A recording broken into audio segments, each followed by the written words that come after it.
Bueno, cordial saludo para todos. De antemano un agradecimiento para el doctor Vid, quien hoy decide acompañarnos.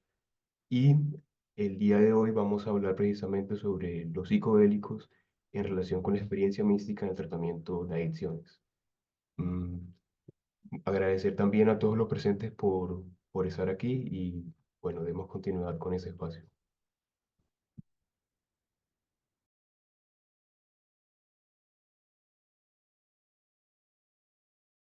El micrófono. Ok, gracias. Muchas gracias, Jairo, por la confianza de estar en tu foro. Para mí es un gusto estar con ustedes. Mi nombre es Víctor Altamira. Yo me encuentro en México, una ciudad que se llama Cuernavaca, Morelos, como a media hora de la Ciudad de México, del centro.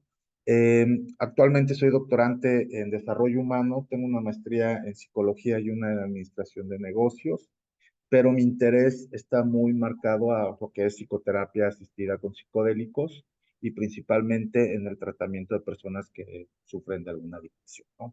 Entonces, les voy a compartir una breve presentación.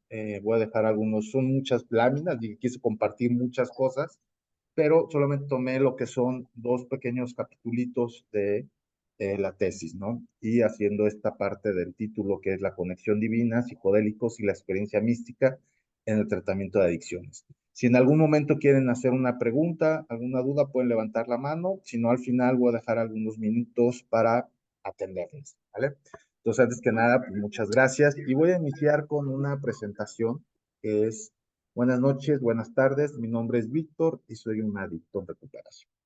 Así es como se manejan los grupos de AA o alcohólicos anónimos, de menos aquí en México, en cada una de sus reuniones. Voy a hablar de AA, ¿no? Como parte que veamos que históricamente hay un legado, ¿no? Que nos hace ver por dónde pudiéramos caminar. Si bien lo tomaron en los años 50 con el modelo Minnesota, adecuando el programa de recuperación de AA al contextos clínicos, en muchos centros de rehabilitación en Estados Unidos y en Europa, Canadá, México y algunas partes de Latinoamérica, se sigue utilizando este modelo.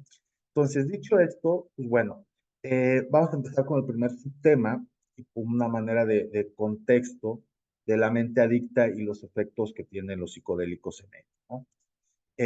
Antes de ello, pues vamos a decir una definición, ¿no? De la doctora Nora Wolko, que es directora del Instituto Nacional sobre el Abuso de Drogas, NIRA, ¿no? Que es la organización, pues, que más investigación tiene respecto al tema de adicciones, una organización estadounidense, y vamos a hacer también alguna crítica sobre ello, ¿no?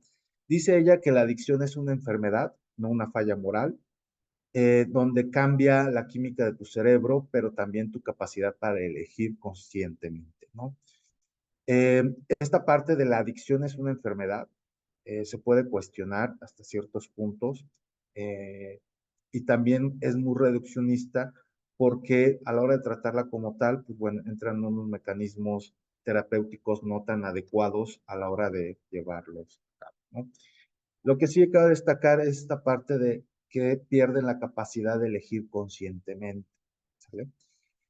Un informe del Informe Mundial sobre las Drogas en 2021 reporta que 275 millones de personas en todo el mundo han estado o están consumiendo drogas en el último, ¿no? Entonces, es, o se puede decir que es una pandemia, ¿no? Aunque, vuelvo a repetir, NIDA, toda su investigación va enmarcada a que es una enfermedad y por ende sus recursos son más enfocados a buscar una cura desde la parte farmacológica, ¿no? Entonces ahí ya entramos en algunos puntos diferentes que vamos a ir abordando en el transcurso de la sesión. Ahora, la naturaleza de la adicción, los efectos neurobiológicos que tiene esto principalmente es en el sistema de recompensa. Las sustancias adictivas alteran el sistema de recompensa del cerebro, principalmente los neurotransmisores de la dopamina. Incrementa la liberación de este y produce sensaciones de placer y un refuerzo positivo, ¿no? Entonces, hay un tema de afectación en el sistema de recompensa y los cambios neuronales que con el tiempo estos excesos de dopamina necesitará más sustancia para alcanzar el nivel de placer, reduciendo la capacidad para disfrutar experiencias cotidianas. Nuevamente, subrayo esta otra parte importante que es reduciendo la capacidad para disfrutar experiencias cotidianas, ¿sale? Que va a ir muy ligado a las experiencias místicas que vamos a hablar en algunas láminas siguientes. Entonces, estos cambios cerebrales que sufre la mente de un adicto, principalmente es por el exceso de dopamina o de placer, y el contraparte es un sistema de dolor, ¿no? Donde primero la dopamina se va a un polo que genera mucho placer y el dolor está a una parte, digamos, tratando de contrarrestar, ¿sale? Los ciclos como tal adictivos, eh, hay ciclos de uso compulsivo, ¿no? La adicción implica un patrón de un consumo repetitivo que puede producir una dependencia física y psicológica. Y bueno, lo que les comentaba hace rato, ¿no? El, el, el objetivo de la, ahí se escucha algo de ruido. Ok, gracias. El tema de la afectación neurobiológica del adicto es la falta de equilibrio en el centro entre el sistema de recompensa, donde tenemos por un lado el placer y el otro el dolor. Entonces, no tienen que polarizarse o muchas veces tienen que estar o están en los extremos, ¿no? Mucho placer, mucho dolor y es un va y bien de un ciclo adictivo, ¿no? Lo ideal que estos dos centros, este sistema de recompensa esté centrado, donde esté equilibrado el dolor y el placer. Dicho esto, pues bueno, ahí existen, permítanme, el impacto de los psicodélicos como tal, pues bueno, como ya a lo mejor muchos de ustedes saben, tenemos algunos efectos como la neuroplasticidad. Eh, Hay un potencial para que se emerja donde el cerebro se reorganiza y forma nuevas conexiones, ¿no? Esto, tanto la neurogénesis como la neuroplasticidad, pues bueno, son algunos de los beneficios que tienen los psicodélicos, digamos, post-toma, ¿no? Es algo que se ve posterior a la toma y que ayuda bastante, principalmente en esta rigidez mental que tiene el adicto para poder flexibilizar un poco pensamientos, ideas, conceptos, etcétera. Otro de las más importantes para mí, creo, hablando ahorita de las experiencias místicas lejos de la neuroplasticidad, es la reducción de la red neuronal por defecto. Esta red está ubicada en varias zonas de nuestro cerebro hiperconectadas y entran en, una, en un pensamiento de autorreferencia y la rumiación. Cuando esto se reduce, regularmente puede ser por psicodélicos o otras actividades contemplativas como la meditación, el yoga, la respiración consciente, etcétera, hay una disminución de esta actividad, lo cual conlleva a mayor flexibilidad cognitiva y disminución del pensamiento rígido, ¿no? Ahora, aquí es bien importante que muchas de las terapias aplicadas hoy en día para las personas con adicciones le llaman terapias ego reductoras, ¿no? Reducir el ego, ¿no? La construcción del sistema del ego.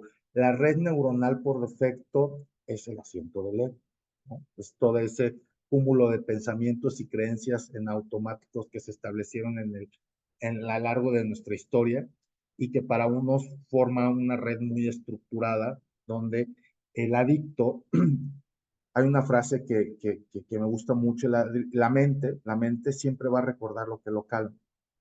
¿Sí?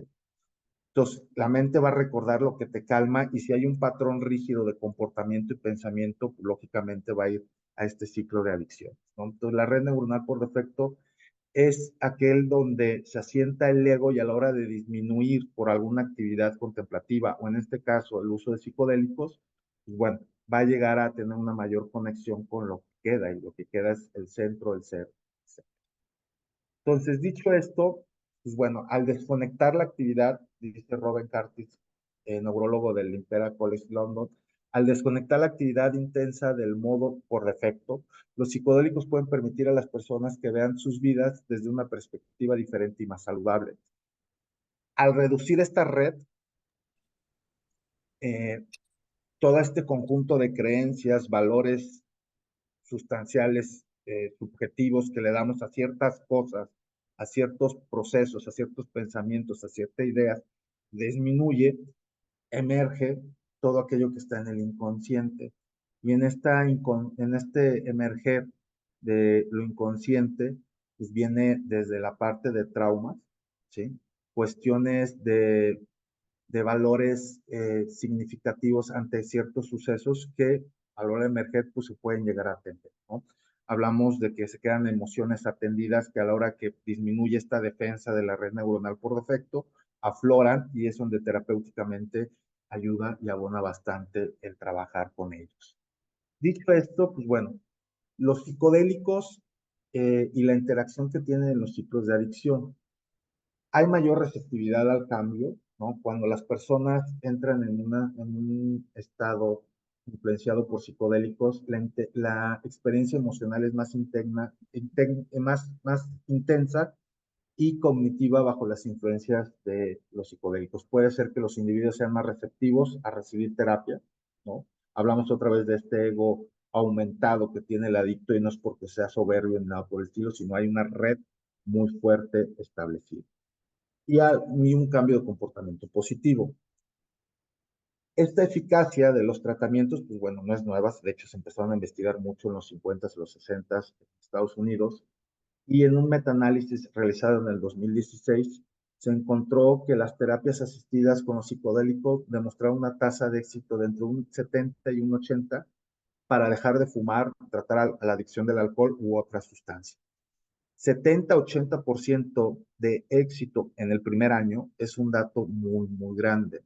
La NIDA tiene un dato que alrededor de un 20 a un 30% de todas las personas que entran a un tratamiento de adicciones pueden mantenerse un año, ¿sí? Un año. Lógicamente, para tener un sostenimiento duradero, pues ahí entran otros factores sociales, contextuales, en el cual la persona tendrá que ir cambiando y modificando durante los primeros tiempos de estar limpio o en el tratamiento, ¿no? Y bueno, otro punto son las experiencias místicas y de autorreflexión. Las experiencias inducidas por psicodélico a menudo se describen como místicas o transformadoras. Estas experiencias llevan a tener una profunda autorreflexión y nuevas perspectivas sobre la vida. Aquí cabe resaltar, pues bueno, lo que se ha estudiado mucho con Groff, ¿no? Sobre las crisis existenciales o las emergencias espirituales. Hay diversas maneras de que las personas pueden tener experiencias místicas, no nomás con psicodélicos, o no siempre que consumamos psicodélicos podemos llegar ahí. No tiene que haber mucho contexto y mucha guía para poder que eso se pueda realizar, ¿no? Pero las experiencias místicas no nomás están incluidas en la parte de los psicodélicos, sino también en las crisis, ¿no? Crisis tanto de salud, crisis por pérdidas, crisis chamánicas, en algunos casos estos estados de trance, y pues todo eso lleva y conlleva a tener estas experiencias y una autorreflexión sobre lo que estamos haciendo con la vida. William James, William James es un padre de la psicología pragmática estadounidense. En 1902 lanza un libro derivado de unas conferencias realizadas en Escocia, el cual se llama Experiencias de Variedades Espirituales, y hace una reflexión muy interesante. La influencia de una experiencia religiosa profunda puede ser el agente de transformación más efectivo y definitivo para cambiar la vida de una persona. Él menciona dos tipos de experiencias o los efectos o los resultados que tienen experiencias y le llama variedad educacional. En estas dos diferentes formas de tener una experiencia, una es un cambio súbito, ¿sí? O sea, llega un momento, una situación y cambia tu vida completamente, o algo que va a ir siendo gradualmente. William James, ahorita que hablemos de AA, William James es un referente en el programa de recuperación AA. De hecho, en la experiencia espiritual que tiene el fundador, el primer libro que le dan a leer, el mismo doctor, para no generar confusión y poder integrar su propia experiencia que tuvo, es este libro de variedades de experiencias eh, religiosas. ¿Vale? Entonces, él comenta que cuando la persona tiene este tipo de experiencias, la transformación puede llegar a ser más efectiva y duradera y poder cambiar a la persona. Ahora bien, estos un breve esbojo para ubicarnos en dónde podemos estar respecto a las experiencias como tal, a cómo los psicodélicos pueden modificar nuestra mente, nuestros pensamientos, la neuroplasticidad, la neurogénesis, esta reducción de la red neuronal por defecto durante la experiencia que permite, ¿sí?, poder tener este tipo de conexiones o vivencias místicas, eh, nos habla mucho del potencial que tiene, ¿no? Ahora, esto es como una parte de contexto de todos los beneficios que pudieran llegar a tener y el potencial a tener una experiencia mística. Y los siguientes láminas que voy a mostrar hacen referencia a el movimiento de doble A. Doble A, como tal, es una asociación, ¿sí? Fundada en 1935, que está en 180 países. No digo que sea la más efectiva, no, porque ahorita vamos a ver una pequeña crítica sobre ello, pero sí es la de mayor fácil acceso, ¿no? Todos los beneficios que conlleva desde un programa estructurado, la comunidad, el estar con iguales y pares, la guía y el sostenimiento como una red de apoyo y todos esos beneficios, ¿sale? Hablo sobre estos grupos porque lo repetí al principio, lo mencioné al principio, perdón, que los grandes modelos o los modelos más utilizados para hablar de tratamiento de adicciones a nivel clínico o a nivel en algún centro de rehabilitación o terapéutico es el modelo Minnesota, que es una adecuación de estos 12 pasos de recuperación a contextos de tratamiento psicoterapéutico, ¿sale? Esta parte de las experiencias, ¿sí? Voy a hablar un poco de la fundación. Se funda en 1935 por Bill W. y el Dr. Bob en Ohio. La fundación de AA se basó en las experiencias personales de recuperación de estos dos hombres, ¿sí? Y compartir sus experiencias, apoyarse mutuamente y generar esta fraternidad, ¿sale? En la primera época, los primeros alcohólicos que fundaron estos pues estaban en aislamiento, una desesperación, no había tratamientos efectivos, entonces era el único refugio que tenían para poder tratarse o llevar esta parte, ¿no? Ahorita vamos a hablar más adelante del cómo AA se potencializa a nivel global y esta parte donde incluyen las experiencias espirituales como el proceso de recuperación o el punto a llegar, ¿vale? Bill W. comenta, AA no es un solo programa de alcoholismo, es un programa de espiritualidad y despertar. Cada historia es una llama de esperanza en la oscuridad adictiva, ¿sale? Entonces, él mismo habla que es más allá del alcoholismo. Si alguien ha tenido alguna vez un libro de AA, puede ver que hay muchas celebridades que de aquel momento, como el Dalai Lama, como Jung, ahorita vamos a hablar de Carl Jung, también hay un aporte significativo y un contacto directo con el movimiento de AA. Y ¿sale? Ahora, los 12 pasos y el programa de recuperación que plantea AA, lo voy a hablar muy rápidamente.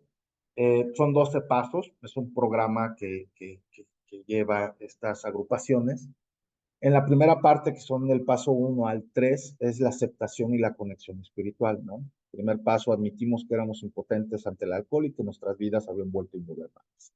Segundo paso, llego a creer un poder superior. Ojo, aquí no hablamos de alguna deidad, ¿no? Ahí es muy abierto AA, entre comillas, porque sus orígenes sí son evangélicos, ¿no? De hecho, el grupo AA viene de una asociación que se llama los grupos Oxford, y a la vez los grupos Oxford venían del movimiento washingtoniano, ¿no? Que eran grupos evangélicos con ciertas características.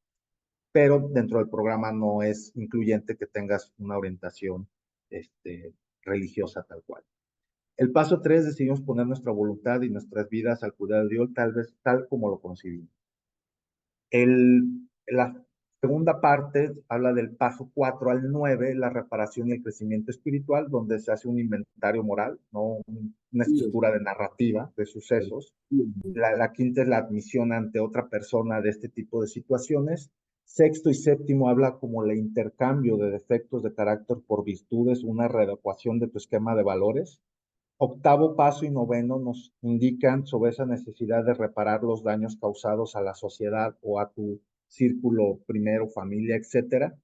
Y donde se pone un poco más interesante en este tema que estamos hablando de las experiencias, es en el paso 10, 11 y 12, ¿no? El mantenimiento y servicio. Paso 10 habla de que continuamos haciendo nuestro inventario, que si nos equivocamos lo admitimos. El 11 habla de oración y meditación, ¿sí? Mindfulness, ahorita platicaba con Jairo, o sea, mindfulness tal cual, ¿sí? Hoy en día, estamos hablando de hace casi 90 años, hablaba de oración y meditación. Y el paso 12, la parte cumbre de este programa es, habiendo obtenido un despertar espiritual como resultado de estos pasos, y aquí la parte donde lo subrayo, donde habla de un proceso que tienen las personas que entran en este programa, donde poco a poco vas a ir tú haciendo todos estos pasos para haber tenido la experiencia espiritual. El problema aquí radica es que estos pasos pueden llevar muchos años, ¿sí? Mucho acompañamiento para poder tener esta cercanía a tener una conexión y una parte de un despertar espiritual, una experiencia mística. Cabe recalcar, como lo comenté con lo que mencionó William James, a esto le llamamos, cuando son estos pasos, un cambio o una experiencia mística del orden de, eh, de la variedad educacional, ¿no? Que es gradualmente.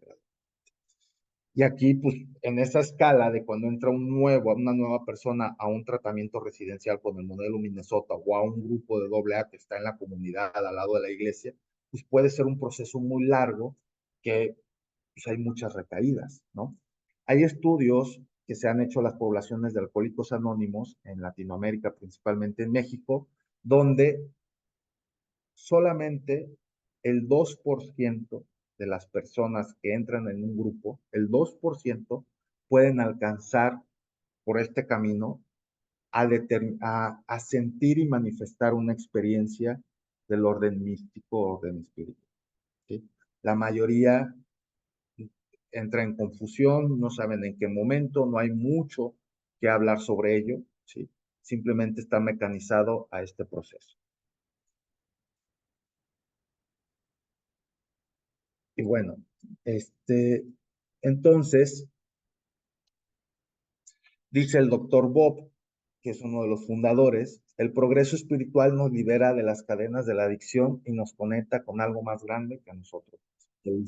Hasta aquí pareciera que es pues un camino, algo que ya sabemos, que vemos que se maneja en esto, o en la misma terapia, cuando tenemos un paciente con adicciones, hay un proceso que vamos a ir llevando paulatinamente y posiblemente dentro de ese proceso de psicoterapia habrá recaídas, reincidencias, ¿sí? Y todo eso va siendo mucho más complicado el trabajo con el tipo de persona, ¿no? Aquí en México, no sé allá en Colombia, pero en los colegas psicólogos hay un gran evasión, ¿sí?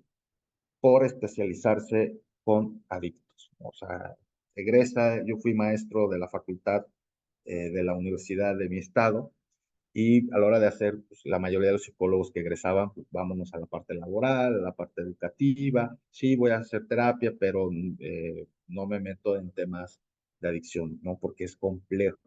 Estamos hablando de personas que tienen ciertas condiciones que ya vimos hace rato con el sistema de recompensa, dopamina, atrofiado completamente y esa reestructuración pues puede ser tardada. Ahora bien, vamos a hacer una pequeña comparación entre las experiencias místicas inducidas por psicodélicos, las similitudes que tienen entre las experiencias de AA y las inducidas con estas biotecnologías. Hay estudios, un estudio en 2016 por Griffith, en la Universidad de Johns Hopkins, se encontró que las experiencias místicas inducidas, por ejemplo, por psilocibina, tienen características comunes con las experiencias religiosas y espirituales tradicionales, incluyendo el sentido de la unicidad, trascendencia, tiempo-espacio, sentimientos de profunda paz, alegría y reverencia, ¿no? Esta parte de autorreflexión. Les presento aquí un diagrama de red, ¿no? Donde hay elementos de qué son las experiencias místicas con algunas sustancias como LSD, psilocibina, MDMA, ketamina, donde hay tres bloques importantes. Uno ya es la percepción, ¿no? Donde entra esta parte de la imaginaria elemental, y el LSD es la que más visuales, ¿no? Se le llama, que pudiera entregar. Imaginaria compleja, la sinestesia audiovisual, ¿no? Esta situación de eh, perdón, ver la música, o esta combinación de los cinco sentidos. Es una sinestesia que se puede generar. El cambio en el significado de los preceptos o los perceptos, lo que hablamos sobre la reducción o la modificación de los valores, la perspicacia, y por otro lado tenemos la descifración oceánica y este sentido de unicidad, donde está la experiencia espiritual, la experiencia de unicidad, el estado de dicha, y la desintegración o la autodesintegración, ¿no? Donde viene este sentimiento de disociativo de descarnación, el control y la cognición a lo mejor deterioradas, ansiedad, y básicamente estos son elementos de una experiencia y algunas de las sustancias que están, ¿no? Entonces, todas estas componentes que tienen en común con las experiencias que muestran los alcohólicos en los grupos de AA y aquellas personas que trabajan o tienen alguna sesión terapéutica con psicodélico, pues básicamente son estas tres, ¿no? Conexión con un poder superior, ¿no? Las personas manifiestan tener una conexión, tanto los miembros de AA como los participantes en los estudios, es una conexión más allá de una fuerza mayor a uno mismo, ¿no? Esta parte de la unicidad o sentirme con el todo, y tiene que ver mucho por la disminución de la red neuronal por defecto y este sentimiento de separación que podemos llegar a sentir. Una renovación de significados y propósitos. Ambas experiencias pueden renovar el sentido de la vida, ¿no? Y el significado que tenemos de la autovalidación y el autoconcepto. Y la otra es el autodescubrimiento y la curación emocional, ¿no? A través de una reflexión profunda, también afrontando la propia sombra, los propios traumas, tanto los miembros de AA como quien tienen las que tienen experiencias místicas inducidas por psicodélicos, reportan una curación emocional significativa. Quiero hacer un pequeño paréntesis en esta parte de curación emocional o curación en general, ¿no? Mucho se habla de que si una sola experiencia con psicodélicos o asistiendo gradualmente a las juntas de AA o yendo con el terapeuta o internándome en un centro de rehabilitación de adicciones, eh, es garantía, ¿no? De que no vuelvas a sacar. Entonces yo siempre le digo a los pacientes, mira, cuando tú vas a una ceremonia, una toma o desde un enfoque terapéutico con algún psicodélico, o vas a terapia, o vas a tu grupo, o vas y te encierras unos meses o un mes en un centro de rehabilitación, tú lo que estás haciendo ahí es curar, ¿no? Curar más no sanar. Ojo con lo que voy a decir. Voy a hacer una analogía. Curar es como si yo ahorita me corto la mano, ¿sí?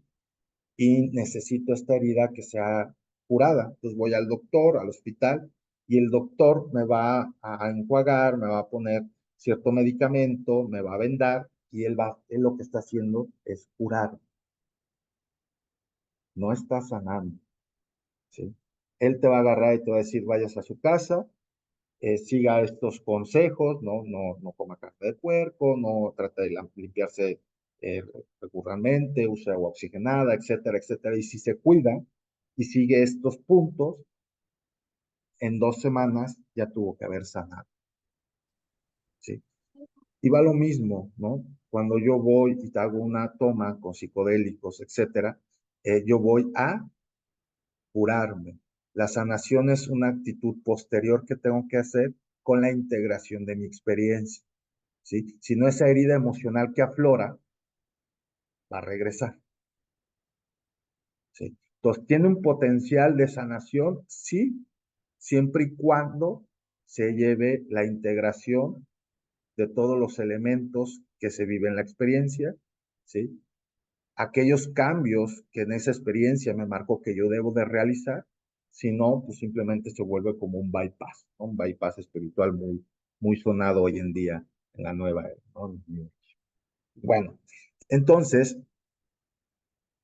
hay una carta, ¿no? Escrita por Carl Jung a Bill W., que es el fundador de AA. eh, Le escribe una carta porque Bill W. le manda un libro, o el libro principal de AA, que se llama Libro Azul, se lo manda para que lo leyera, ¿sí?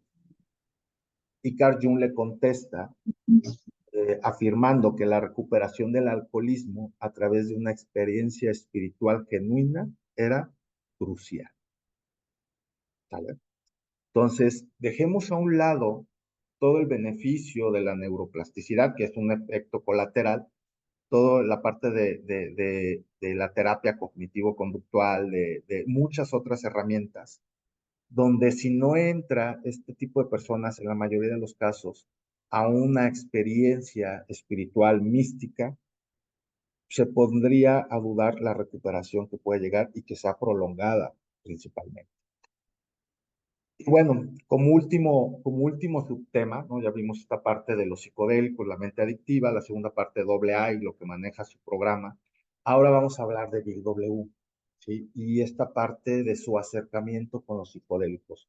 Recordando que Bill W. es el fundador del movimiento AA, además que fue una persona reconocida con el premio Lancaster como el altruista del siglo XX, del siglo pasado. O sea, una persona muy... un activista social muy importante que tuvimos en el siglo pasado. Una breve biografía de Bill W. Pues bueno, nació el 26 de noviembre de 1895 en Vermont.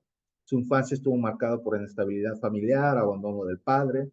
Bill W. se gradúa de la escuela secundaria y asistió a la universidad de su estado, donde abandonó para unirse a la Guardia Nacional durante la Primera Guerra Mundial. Después de la guerra comenzó a trabajar en Wall Street, fue un corredor, ¿no? Muy exitoso, pero su alcoholismo pues, lo afectó gravemente su vida personal y profesional. Él es Bill W., un corredor de Wall Street, donde el alcoholismo pues, hizo que perdiera absolutamente todo. En 1935, en un estado de desesperación, Bill W. tuvo una experiencia espiritual durante su tratamiento en el Tom Hospital de Nueva York, y lo voy a redactar un poquito qué fue lo que él vivió. Dice él que, o sea, llegó a este hospital a internarse por una ingesta, ya había ido varias veces, o sea, no era como que la primera vez que llegaba Bill W. después de una borrachera de semanas.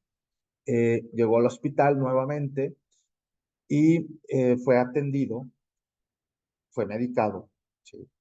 Y en ese estado de medicación y de embotellamiento mental, dice él y relata, de repente la habitación se llenó de luz, una luz blanca. Me sumergí en un éxtasis que no hay palabras para describirlo. Me pareció con los ojos de mi mente que yo estaba sobre una montaña y que soplaba un viento, no de aire, sino de espíritu. Y luego surgió en mí la idea de que yo era un hombre libre. Lentamente el éxtasis se fue desvaneciendo. Yo estaba acostado, pero durante un tiempo me sentí en otro mundo, un estado nuevo de realidad consciente, y a mi alrededor y dentro de mí había una maravillosa sensación de presencia, y pensé para mis adentros, de manera que este es el Dios de los predicadores. Una gran paz me sobrevino. Luego, poco a poco, empecé a sentirme atemorizado. Mi educación moderna me despertó para decirme que estaba sufriendo de alucinaciones y que lo mejor era llamar al doctor. Esa es la experiencia de Bill W. Y esta es la experiencia que a partir de ese momento dejó de beber, ¿sí? El doctor que los recibe es el doctor Silver, y en esta estado en el que estaba, lo que hace el doctor sabiamente es entregarle el libro de William James de variedades de experiencias religiosas, ¿sí? Que lo comentamos hace un momento. Y le dijo, ¿sí?, que él no estaba alucinando, que había tenido una experiencia espiritual, ¿sabes? Entonces, ¿qué es lo que pasa aquí con Bill W? Bill W estuvo, tuvo una asistencia en su experiencia de una planta que se llama belladona, ¿sí? como parte del tratamiento que se daba en aquel entonces para las adicciones o la persona con adicciones, incluía la belladona. La belladona es un potente alucinógeno que en dosis altas puede causar delirios, visión borrosa y fuertes alucinaciones o estados psicodélicos. Entonces, esta parte, ¿no? Que fue asistida, no es una situación que la pudo haber tenido sí una crisis, pero fue, en este caso de Bill W., efecto de la belladona, ¿no? Esto, hablarlo en la comunidad AA es sacrilegio, ¿no? No es bien visto, pero ahí está. En el libro, en varios libros de AA, marca que fue efectos de la belladona que tenía, y lo que lo pudo calmar e integrar su experiencia fue el libro que comenté de William James. ¿Sale? Entonces, a partir de esta experiencia, Bill W., pues, funda AA, ¿no? Entra en un estado de creatividad constante y empieza a emerger todo el movimiento de Alcohólicos Anónimos. Pero esta parte de la belladona se quedó ahí entre amigos, ¿vale? En los años 50, 15 años después, Bill W. cae en una depresión y Bill W. participa en varias experiencias supervisadas con LSD. ¿Sí? Principalmente era muy amigo de Adolf Huxley, ¿no? El gran escritor, filósofo. Entonces él fue el que lo encaminó también a este tipo de experiencias y reportó haber tenido experiencias profundamente espirituales y similares a la experiencia del despertar espiritual que tuvo en el hospital. ¿Sí? En los años 50 y 60 él se volvió un psiconauta con LSD, ¿sí? Y experimentó experiencias muy similares a las que tuvo en el hospital. Durante este tiempo, numerosos estudios de investigación del LSD en tratamiento de adicciones, por ejemplo, los estudios por Hoffner y Osmond, demostraron que el LSD podría fomentar una experiencia mística trascendental que ayudara a los pacientes a romper ciclos de adicción. Ahora bien, en la parte de la espiritualidad, dice Bill W., el LSD pudo hacer, el LSD puede hacer lo que por los alcohólicos, lo que yo mismo hice de hacer durante muchos años con una sensibilidad inigualable. ¿Sí? Vamos al mismo punto, ¿no?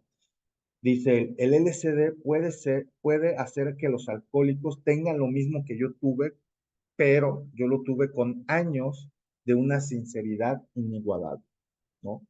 Y esta parte de años, en estos años que vivimos, en estas épocas, la paciencia es un privilegio. ¿Sale? Bill W. consideró que los psicodélicos podían inducir experiencias espirituales similares obtenidas en las de AA o a través de las que se llega en AA, facilitando la apertura espiritual necesaria para la recuperación. Apertura necesaria para la recuperación. Creía que el LSD podría ayudar a los alcohólicos a rendirse a un poder superior y encontrar el despertar mencionado en los 12 pasos, ¿no? Como un asistente. Esa era la propuesta y él luchó mucho tiempo para que el LSD se incluyera en las comunidades de AA. Muchos miembros de AA y personas influyentes en la organización resistieron a la idea de utilizar psicodélicos en el tratamiento de adicción. Y aquí va un dato curioso y perturbador. Sí, a ver, Bill W. era el fundador, era una eminencia, pero tenía patrocinadores. Dentro de los patrocinadores del movimiento de AA, patrocinadores, ¿a qué me refiero? Cuando AA era una comunidad muy chiquita y la manera para expandirse en el mundo fue por medio de la literatura y sus libros, pero tenían que hacer una editorial. Quien fondea con $5,000 de aquel entonces esa editorial es Rockefeller. Rockefeller, su asistente o su secretario, era parte del consejo de Alcohólicos Anónimos. Había representación, ¿sí? De los intereses. Entonces, ahí estamos hablando de que había algo ahí que impidió mucho esto y las cuestiones farmacológicas y la agenda de la farma y todo ello, pues pudo haber influenciado en que se pudiera aceptar, ¿no? Había preocupaciones sobre la compatibilidad del uso de drogas, incluso en contextos terapéuticos, con los principios fundamentales de sobriedad de alcohólicos. Finalmente, AA no adoptó el uso de estas sustancias en su programa de tratamiento. La organización decidida se centró únicamente en métodos tradicionales basados en la abstinencia, los 12 pasos y el apoyo mutuo. En otras palabras, pues es lo que estamos viviendo todavía en centros de rehabilitación como de los Minnesota y hasta ahí, ¿no? Hay muchas clínicas hoy en día de tratamiento de adicciones especializadas, no en México, Portugal y en otras partes con ibogaína, ¿sí? Que es un psicodélico que tiene mucha investigación en la cuestión de opiáceos. Entonces, eh, hay clínicas, sí, pero con ibogaína. No hay ninguna clínica fundamentada, de menos no aquí en Latinoamérica, con el uso de psilocibina, LSD, etc. Y bueno, eh, el legado de Bill W. perdurará no solo en los corazones de los millones que encontraron la libertad del alcoholismo a través de AA, sino también en la frontera de la investigación psicodélica que busca nuevas maneras de ser, ¿no? Michael Pollan, muy buen conocido escritor por su libro Cómo cambiar mi mente, que ya está también en Netflix, recomiendo más el libro, y pues bueno, esa es parte de la historia de Bill W. Hasta aquí voy a aprovechar estos minutos por si hay algunas preguntas, comentarios, dudas, reflexiones. Digo, es un tema que fue como una pasoneada, pero muy significativa porque nos damos cuenta de que el uso de psicodélicos no está tan alejado en nuestra vida común y más con las personas que estamos en contacto con adictos, sí, que hay un estigma muy grande que viene desde los años 50 y 60, de que vemos que hay un área de oportunidad que son estas experiencias místicas que los nuevos modelos de tratamiento de adicciones no están contemplando como tal, sí, pero que son fundamentales, dicho por las menciones que tomé de William James, de Carl Jung, de Bill W., de o sea, muchísima gente que es algo crucial y beneficioso para aceptar la ayuda, para aceptar terapia, pero también para resignificar la vida y todos los beneficios. Bueno, de mi parte, la presentación, pues ahí está. Es mucha información que me gustaría compartir ahí en cualquier momento, Jairo, que me vuelva a invitar con otro tema con mucho gusto.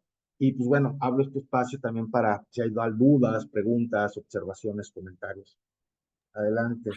Listo, antes de empezar con esta jornada de preguntas, agradecer porque sin duda una síntesis muy completa de lo que puede ser el abordaje, el uso de psicodélicos para el abordaje de las adicciones. Creo que queda bastante claro cómo los psicodélicos pueden ser una herramienta bastante útil y sobre todo cuando hay una compañía o un acompañamiento profesional, ¿cierto? Entonces ya abriendo como el espacio de las preguntas, tengo algunas recolectadas aquí en el chat, tengo también unas recolectadas aquí en mi cuaderno. Comenzaré con las que tengo aquí en mi cuaderno.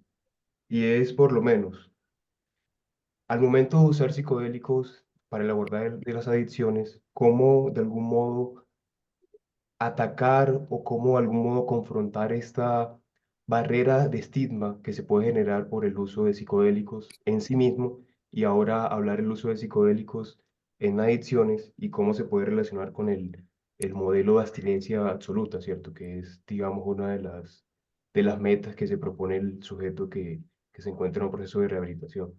Entonces, en este sentido, cómo este estigma por usar sustancia en el propio individuo puede entrar como a debatir sobre su uso. Sí, mira, muchas de las veces, y te lo digo por experiencia con los pacientes, llegan conmigo a utilizar psicodélicos como la última opción, cuando debe ser la primera, ¿no? Y entra este estigma, ¿no? O sea, ya probé de todo, ya me interné, ya fui a mejores clínicas, ya fui a la iglesia, curé, hice todo lo que pude y no puedo y llegan aquí como último recurso, ¿sí? Lógicamente, hay un estigma muy grande, pero cuando uno está y sabe, ¿no? Por ejemplo, algunas cosas que platicamos ahorita, ¿sí? Se indaga, se entrevista a la familia, al paciente, y se le hace ver que la seguridad de los psicodélicos que está súper estudiada, o sea, no la puse aquí, pero hay una tabla donde te habla que es mucho más efectos nocivos a la salud, a la sociedad, a la persona. El alcohol como primer lugar, ¿sí? Y de los más bajos están los hongos y los IVAs. ¿Sí? Cuando se explica y se da mucha información y desde la psicoeducación que se puede estar otorgando tanto a los familiares, a los pacientes, se rompen de esa manera los estigmas que pudieran existir, ¿sí? Ahora, muchas de las preguntas que dicen, pues me voy a drogar, digo, sí, pero va a ser para un bien, ¿sí? Entonces, no dejemos, digo, mucho tiene que ver para romper con ese estigma la psicoeducación que tú vayas a dar, ¿sí? La información que tú des tanto al sector donde estás ayudando. Lógicamente hay intereses como las clínicas. Yo trabajé en muchas clínicas de adicción y de todo salía medio peleador, ¿no? Y la última vez que peleado me refiero a que es un negocio, hay que entenderlo así. Quien tiene una clínica de rehabilitación es un negocio, ¿sí? Y el negocio no implica a veces dinero, también poder, ¿no? Y hablo de los grupos anexos que no son como institucionales, que son entre grupos de otro perfil. Y escuchaba yo una vez, y fue la última vez que yo estuve en una clínica hace 2 años, que el dueño, siendo un adicto en recuperación, ¿no? Que ya pasó por ahí, me decía, Vic, paciente sano, cliente perdido, ¿no? Y es una realidad muy fuerte, ¿sí? Entonces, eh, por ahí un poquito, ¿no? La psicoeducación siempre va a ser algo importante porque tu objetivo, si tú vas a ofrecer esta herramienta, es realmente llegar a esa sanación, a esa parte, ¿sí? Entonces, creo que mucho esta parte de informar con muchas herramientas de información hay, ¿no? Hoy hay documentales como el que comentamos de Netflix, que la gente puede acceder a ellos y darse una idea de qué está hablando, ¿sí? Entonces, creo que estamos en la mejor etapa para poder dar información. Y la otra que me comentabas, y la segunda parte de tu pregunta, hacía referencia a los periodos de abstinencia, ¿sí? Ok.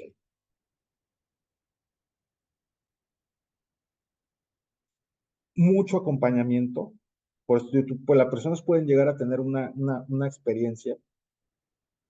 Hay tres fases en la experiencia con psicodélicos principalmente. La preparación, que hay que indagar mucho desde un enfoque terapéutico, ¿sí? Conocer bien cuáles son sus personalidad, cuáles son sus traumas, cuál es el diagnóstico, mucha información, ¿sí?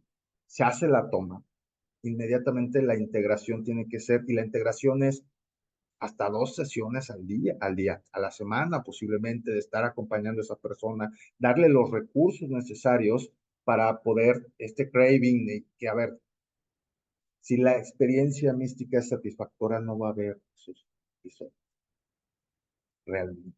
Si los hubiera, hay desde CBD para temas de ansiedad, ¿sí? Cada caso es particular, lógicamente, pero hay muchas herramientas que pueden ayudar. Tú tienes que saber que después de esa experiencia, ¿a dónde va a llegar? Si la persona va a llegar a la misma casa con los mismos problemas, a los mismos lugares, al mismo barrio, al mismo lugar, con los mismos amigos, con las mismas condiciones, mm, sí. Pero mucho tiene que ver con la parte de integración, ¿vale? No sé si pude contestar tus Sí, preguntas. todo muy claro, muchas gracias. Ok. La siguiente pregunta sería respecto a los efectos positivos que se pueden llegar a experimentar con el uso de la psilocibina. Aquí nos comentan que la persona ha llegado a sentir inseguridad, duda y falta de confianza. Que ¿por qué se explicarían esos efectos cuando los esperados son como los efectos de unidad y amor incondicional? Ok. Mira, si hay sensación de ansiedad o de miedo después de una toma, es porque en la experiencia que tú tuviste, llegaste a abrir y salieron de Pandora, ¿no? Salieron algunos temas de trauma que te generan ansiedad y no están cerrados. Por eso es bien importante. ¿sí? Ante una experiencia, siempre saber qué va a pasar y estar acompañado de un trip sitter, alguien que esté sosteniendo para cuando tú entres en esos estados, poderte ayudar y minimizar los riesgos de que salgan traumas y no puedas atenderlos, ¿no? Entonces, esa sensación de vacío, esa sensación de ansiedad, puede ser por varios factores, pero yo te estoy dando como el principal, porque digo, cada caso es diferente, pero principalmente tiene que ver porque se quedaron abiertas, ¿sí? Ciertas situaciones emocionales que no se atendieron. ¿Sí? Vamos al mismo punto. La red neuronal por defecto es una estructura que dentro de otras cosas también nos ayuda a mantener apaciguado ciertas situaciones traumáticas. Cuando esta red aflora, o sea, floja, emergen, ¿sí? Y entonces, digo, me imagino que la persona que explicó pues, lo hizo no sé dónde, ¿no? Pero hay que tener mucho cuidado y por eso es muy importante de la terapia de integración posterior, ¿sí? Para poder hacer el trabajo pertinente y no estar en una sensación que la que se comenta, ¿no? Listo. Sí, puede llegar a pasar. Bueno, esas son las sensaciones de un mal viaje y una mala experiencia, ¿no? Al final del día. Ok, ¿alguien más? Listo, sí, aquí otra pregunta. Aquí la pregunta es sobre si se recomienda hacer uso de los psicodélicos para el tratamiento o abordaje de X o Y condición de manera personal o con compañía y asesoramiento de un profesional sobre eso. No, a ver, es que dependiendo del acercamiento y el approach que vas a hacer, ¿sí? Si tú lo haces por una cuestión de bienestar y terapéutico y encontrar algo, lógicamente tiene que ser con un profesional, ¿sí? Ojo, hay veces, y me ha pasado y apoyo muchas personas que están en Los Ángeles, en otra ciudad, en otro estado, que dicen, Vic, yo tengo una chamana que voy a ir a comer honguitos o voy a ir a comer ayahuasca y me la recomendaron, voy a ir, ve y vívela, ¿sí? Pero la preparación y la integración, si son temas terapéuticos, tienen que ser con un terapeuta, ¿sí? Ahora, si tu acercamiento es más lúdico o recreativo, aguas con las dosis, nada más. Porque si te excedes de la dosis, puedes llegar a esta parte oscura que no te va a gustar. Y no te va a gustar porque no estás en el contexto para eso, ¿sí? Yo hago mucho labor en la parte también de festivales, ¿sí? Donde se hace conciencia de ver, vas a consumir LSD, las dosis son bien importantes, pásala bien, no tengo tema con ello, ¿sí? Pero sé consciente de que puedes abrir cajitas de Pandora, ¿no? Puede emerger muchas situaciones. Entonces, básicamente contestando la pregunta es, si pudieras, si pudiera hacer, siempre tiene que haber un acompañante, siempre, sobre, ¿no? Es como el conductor asignado con las campañas de alcohol, siempre, ¿sí? Y depende en el contexto que tú lo hagas. Si tú lo vas a hacer lúdicamente, abusado con las dosis, si lo vas a hacer terapéuticamente, conoce la sustancia, conoce cuántos gramos, los efectos, estudia, infórmate, ve con qué terapeuta vas a hacerlo, porque también es la otra, no todos los terapeutas tienen experiencia en psicodélico, ¿sí? Entonces puedes entrar como en en el mismo sector, puede haber muchos roces por ahí. Entonces sí tienen que ser acompañado, ¿no? Si lo hace solo, abusado con las dosis, ¿no? Yo tampoco voy a decir no lo hagan, ¿no? Abusado con las dosis, nada más. Listo. La siguiente pregunta es, entiendo que al tomar psicodélicos es posible tener una experiencia mística, pero no es el caso cada vez que se toman psicodélicos. En ese caso, ¿cuál es el potencial terapéutico de estas sustancias para el tratamiento de adicciones? Mira, una experiencia asistida con psicodélicos tiene que tener muchos elementos para que se dé. ¿Sí? No nomás como que yo agarro en mi casa, me como 6 gramos de hongos, que es una dosis macro grandísima, secos, ¿sí? Y porque estoy en mi casa, igual, no, porque te puede dar un ataque de ansiedad. y te puede llevar a muchas cosas, ¿no? Tiene que ver una preparación, ¿sí? Hay, tiene que ver mentalmente cómo estás, mucho, ¿sí? O sea, tiene que ver un scanning, un escaneo de ti, de tus emociones, de tu biodisponibilidad física también a las sustancias, ¿sí? Recordemos que para que se dé una experiencia y una conexión, tiene que la parte de la serotonina o los receptores del 5-TA, del 5T2A, tiene que haber una disponibilidad por lo menos del 60% de los receptores para que se pueda dar una conexión significativa. Entonces tiene que ver mucho tu biodisponibilidad, tu actitud mental o el set, tiene que ver el setting, tiene que ver la sustancia, la calidad de la sustancia, la manera, la dosis, tiene que ver la secuencia en que te están llevando, o sea, son muchas cuestiones para poder darse, pero a veces se da, sin todo esto también, ¿sí me explico? La garantía que pase, ninguna, porque son muchos factores, ¿sí? Entonces, si te puede dar una vez, la siguiente vez también, ¿sí? Pero siempre vas a ir, digo, los que hemos hecho más de alguna vez una toma, ninguna experiencia es igual, ¿sí? Y no te va a llevar siempre a los mismos lugares, ¿no? Y esta navegación de la conciencia, pues es un mar infinito de posibilidades. Y saber cuál te toca, no. En el tema de adicciones, pues el simple hecho de resignificar tu vida, ¿sí? De abrirte a recibir una ayuda consciente, el simple hecho de sentirte conectado con todo y ya no excluido, ¿sí? Pues puede ser muy beneficioso, ¿sí? Listo. La siguiente pregunta es respecto a este concepto que mencionaste durante la ponencia, el bypass espiritual. ¿Qué es el bypass espiritual? Ah, ok. El bypass espiritual es un término de la nueva era o que se está utilizando mucho, que no nomás tiene que ver con sustancias psicodélicas, ¿sí? Pero algunos de los síntomas que se vive, las personas que tienen este bypass, es como esa sensación del Mesías, de que, oh, ya me llegó a mí, ahora yo tengo que transformar el mundo, yo tengo que hacer esto, se vuelven arrogantes a las personas que tienen ideas diferentes, sí, porque yo ya estoy conectado, ya desperté, ya salí de la Matrix, todo eso, ¿sí? Atacando a una población que no lo está, es parte de un bypass espiritual, ¿no? Donde no, mira, si no el agua, si no la pones así, no funciona, si no traes tus cuarzos es malo, ¿sabes qué? No voy a... Todo eso, ¿sí? Es un bypass espiritual. ¿Qué más? Que cada 8 días, cada 15 días vayas a la ayahuasquita, vayas a los honguitos, vayas al SD, pero tu vida sigue igual.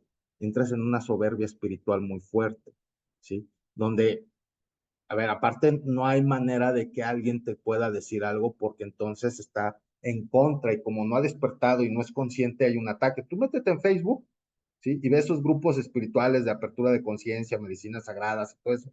Y ve cómo se tiran hasta con los puños, ¿sí? A ver, ¿dónde está la espiritualidad ahí? ¿Me explico? Entonces, el bypass espiritual es este ciclo de pensamiento y conductas que te hacen sentirte superior, ¿sí? Y tu escudo es que tú ya eres más consciente, que es una barbaridad, ¿sí? Entonces, más o menos es parte de esto del bypass, ¿sí? Sí, básicamente son esa actitud egocéntrica, defendida, porque según eres más consciente. Pero yo voy a compartir una frase que me ha ayudado mucho en ese proceso, porque de una manera todos llegamos a ese punto, ¿eh? Más que hay unos que nos aterrizamos o la vida nos aterriza de volada, pero en algún momento, un día tú dijiste, mira, algo pasa ahí. Y hay una frase que a mí me llegó en algún momento que es, el camino de cada persona es sagrado. Si tú entiendes eso, te vuelves una persona muy tolerante y muy respetuosa, independientemente de sus ideas y los conceptos que vayan en contra de ti, ¿sí?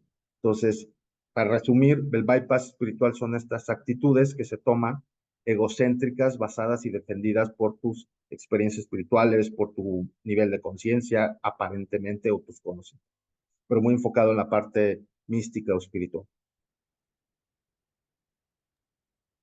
Listo, excelente. Y ahora, precisamente con esa respuesta hay una pregunta que tiene que ver con la frecuencia. Preguntan, ¿con qué frecuencia es sano hacer estas tomas para no caer en excesos y lograr integrar realmente la experiencia? Mira, dependiendo de los casos, ¿sí?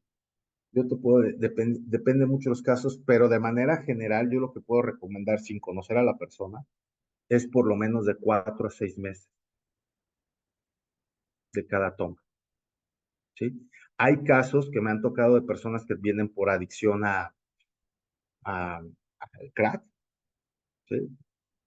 No sé cómo se llama el crack, cristal, no sé cuál es el nombre, este, que me ha tocado darles una experiencia un mes y otra experiencia al segundo mes. Pero ya son casos muy particulares, ¿sí? Donde se ocupa reforzar, o a lo mejor en la primera experiencia no pudo llegar a ese clímax, por el miedo, por el prejuicio, por lo que tú quieras, se mantiene un mes y al otro mes otra vez, ¿no? Pero ya la segunda vez es sin menos miedo para el usuario. Pero si no fuera así, por lo menos cada 4 o 6 meses de cada toma y de cada experiencia a nivel terapéutico, para que esos 4 meses tengas tiempo para integrar el aprendizaje que viviste.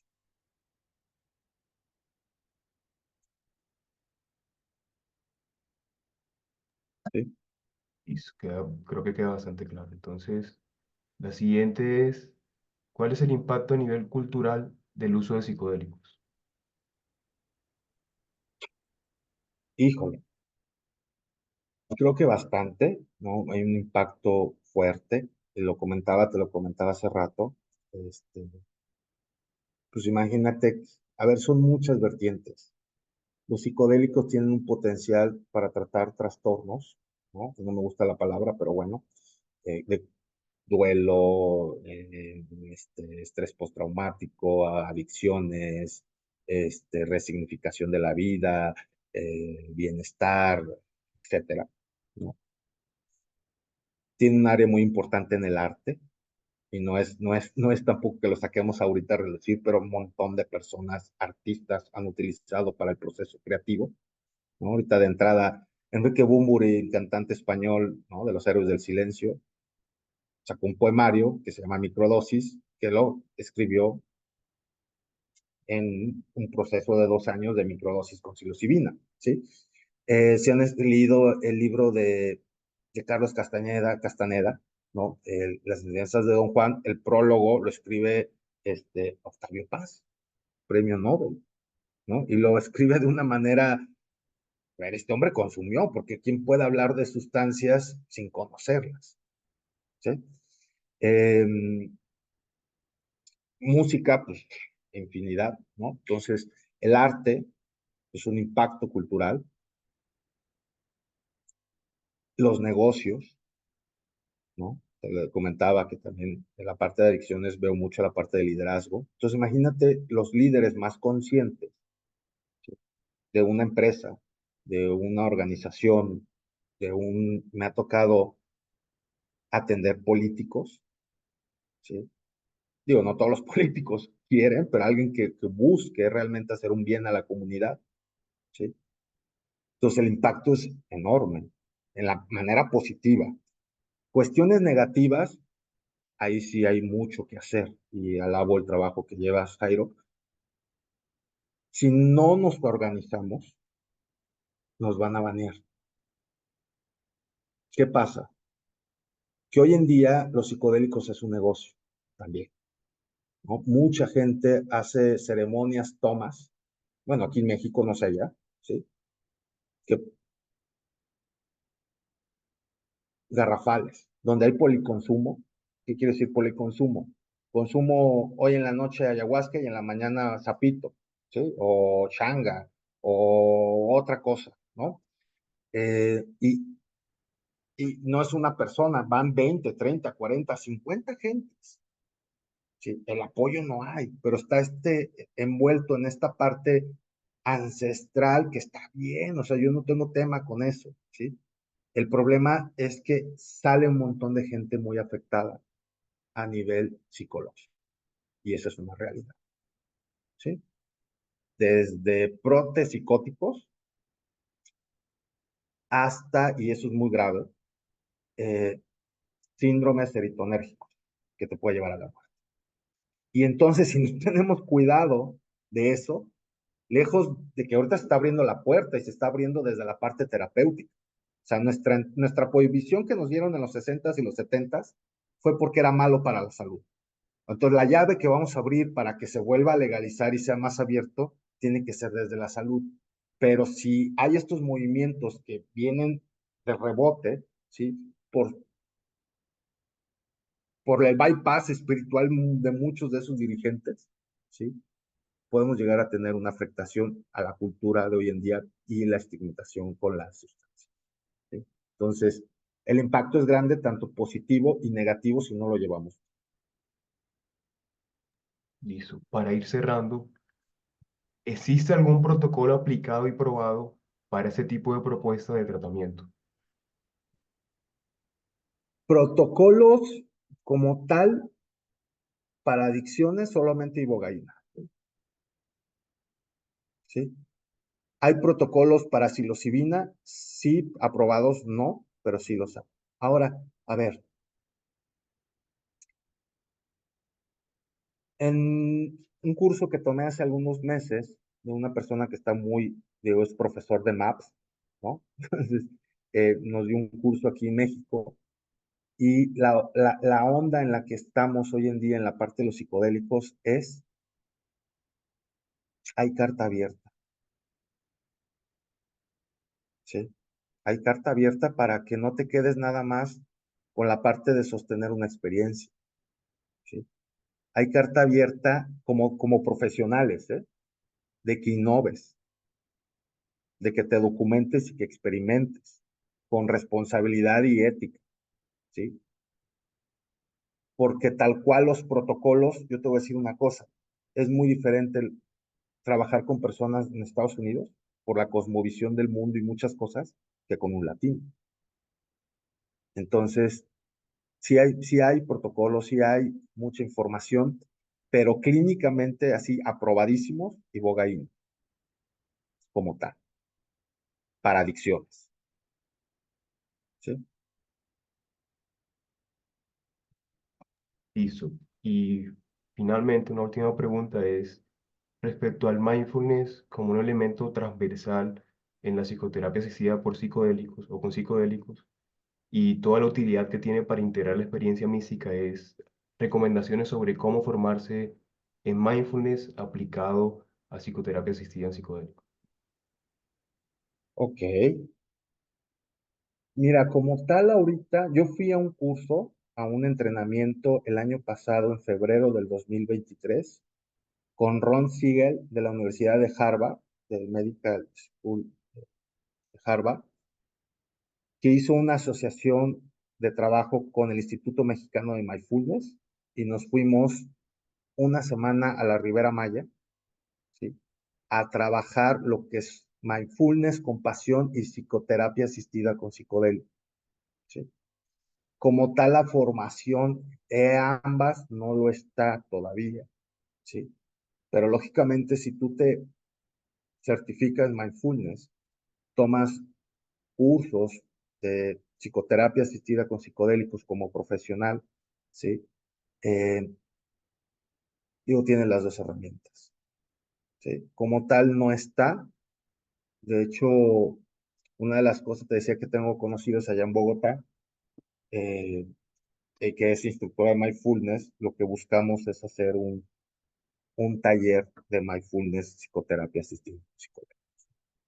Entonces, va a haber muchos movimientos de todas estas temáticas, ¿no? Entonces, igual la respiración holotrópica, hay muchas donde, el typing, o sea, hay mucho de donde agarrarnos como herramientas de apoyo para los psicodélicos. mucho. La arteterapia, yo lo uso mucho para la integración, ¿no? Arteterapia, lógicamente tu herramienta, tu brújula durante la navegación psicodélica va a ser tu respiración, tu atención, ¿sí? Tu foco mindfulness, pues ahí es maravilloso, ¿no? Y la atención plena posterior, pues, lógicamente más, ¿no? Entonces, básicamente es eso. Veo, que mandan correos. Bueno, no sé si hay alguna otra pregunta, Jairo. Yo aquí les dejo, nomás para no llegar a otra pregunta, tengo una frase última. Adelante, adelante. ¿Ya? Bueno, entonces, ya para ir cerrando, la ebriedad de las drogas y el alcohol es solo el sustituto miserable de la realidad espiritual. Por eso las experiencias espirituales y los psicodélicos, correctamente utilizados, son tan poderosos para nosotros, ¿no? El doctor Stanislav Grof, ¿no? La ebriedad de las drogas y el alcohol es un sustituto miserable de la realidad espiritual. Por eso las experiencias espirituales y los psicodélicos, correctamente utilizados, son tan poderosos para la recuperación, ¿sí? Y pues bueno, cualquier cosa, ahí les dejo, cambié de cuenta de Instagram, no me banearon por hablar de adicciones. Entonces, no puse ahí alguna protección en la escritura, pero ahí está la nueva que acabo de abrir, Coach Psiconauta, y tengo una página de internet, victoraltamira.com, y mi WhatsApp, por si alguien quiere alguna información, veo que comentan algunas cosas interesantes. Y bueno, ahí está mi número de WhatsApp para que puedan contactarse conmigo y nada, mi buen Jairo, ¿no? Buena charla que nos aventamos. No es Excelente que no. charla, ¿no? Nuevamente reiterando el agradecimiento, Vid, por definitivamente esa ponencia con información muy relevante, pertinente y contundente sobre el uso de psicodélicos y terapia asistida de psicodélicos en el abordaje de adicciones. También agradecer a todos los presentes por estar aquí, por esas preguntas tan chéveres que se realizaron. Y también aprovecho para mencionarles que el próximo espacio va a ser el lunes 17 de junio.